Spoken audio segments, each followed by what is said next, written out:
Hello, I am Jennifer James, a student of CSU Pueblo's teaching program, and this is my math autobiography I'd like to call Smooth Sailing, a Journey.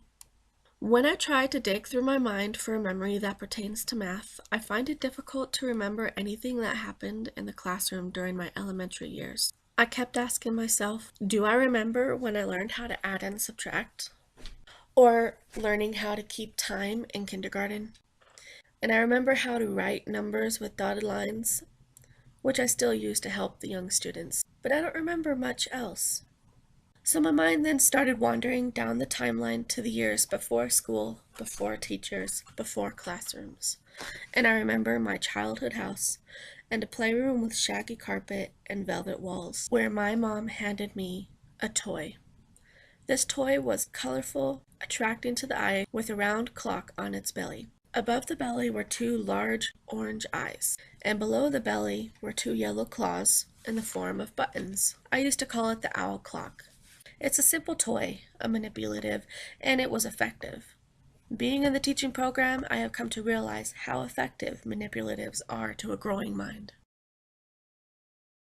Remembering this owl clock pointed me down the same path I took when I was young, the path in the vast waters of mathematics. The path that was smooth sailing, until a storm swept in and I lost my way.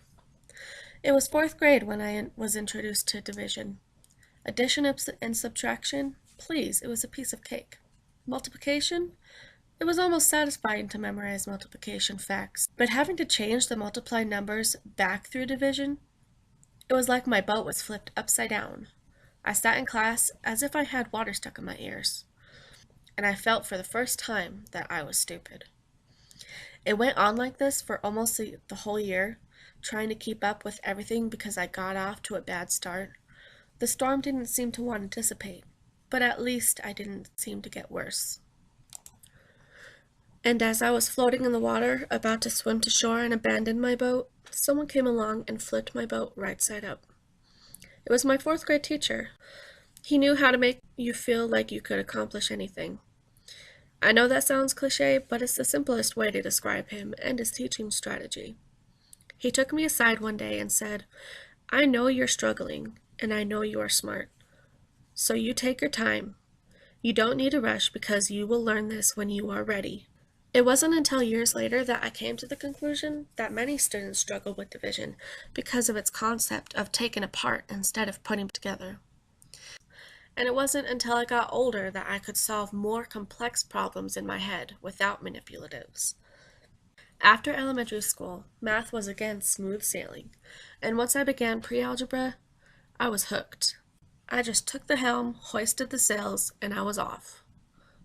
If I had to create a moral for this story, it would be this. You may set out on your journey with every provision you may possibly need and a strong boat to sail, and you may feel like you're invincible, but there will always be unforeseen obstacles in your future.